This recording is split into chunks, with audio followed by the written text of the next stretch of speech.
और ये शुरू हुआ एक ऐसे इलाके में जो 5 नदियों का इलाका था और कहा जाता था पंजाब, जो मौजूद है पाकिस्तान और नॉर्थ वेस्ट इंडिया में।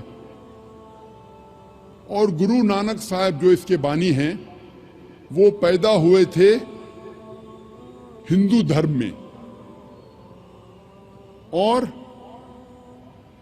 उनका कास्ट था क्षत्रिय कास्ट, जिसे कहते हैं वॉरियर कास्ट। और गुरु नानक काफी मुतासिर थे मुसलमानों से। ये सिख मजहब तादाद में दुनिया में 6 नंबर पे आता है और कई विद्वान कहते हैं कि ये सिखिज्म, सिख मजहब एक हिंदू मजहब की शाख है।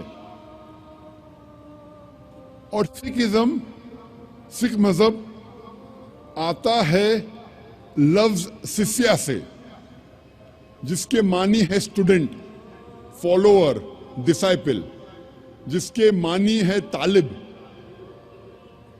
जिसके मानी है मानने वाला। और ये सिख मजहब 10 गुरुओं का मजहब है।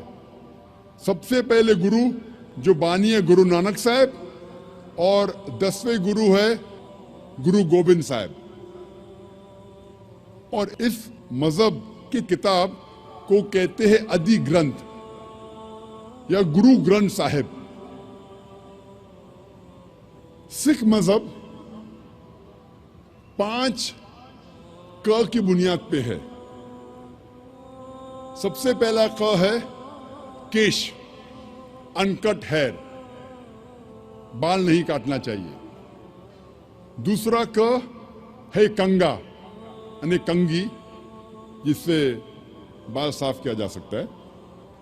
तीसरा क है कड़ा, मेटल ब्रेसलेट, मेटल का कड़ा। चौथा का है किरपान, डैगर, चाकू, जो अपनी हिफाजत की रखना चाहिए। और 5वां क है कचा, जिसे कहते लॉन्ग अंडरड्रॉ। ये 5 क हर सिख को इसका पालन करना चाहिए। और अगर आप कोई सिख से पूछेंगे कि आपके मजहब में खुदा का तस्वुर क्या है, तो सबसे बेहतरीन जवाब अगर कोई सिख दे सकेगा वो है उसकी मजहब की किताब गुरु ग्रंथ साहिब के पहले वॉल्यूम, पहला अध्याय, पहला मंत्र, जिसे कहते हैं Japu ji, first volume of Guru Granth Sahib, first chapter, first verse called as Japu ji, जिसमें लिखा है कि खुदा एक है और उसे कहा जाता है सच्चा,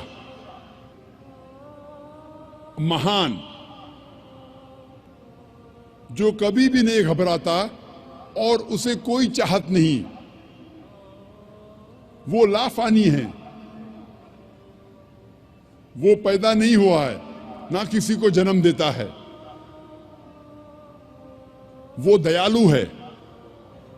सिख मजहब में बुत परस्ती हराम है। सिख एक ही खुदा को मानते हैं, एक ही ईश्वर को मानते हैं, जिसे अनमैनिफेस्ट फॉर्म में कहा जाता है एक ओमकारा और मैनिफेस्ट फॉर्म में कहा जाता है ओमकारा। और जब आप गुरु ग्रंथ साहिब पढ़ते हैं, ओमकारा के कई सिफात है। इस ईश्वर को कहा जाता है अकल, माने इटर्नल, मानी लाफानी। उसे कहा जाता है करतार, मतलब क्रिएटर, मतलब खालिक। उसे कहा जाता है सत्यनामा, जिसके मानी होली नेम, जिसके मानी पाक नाम। उसे कहा जाता है परवरदिगार,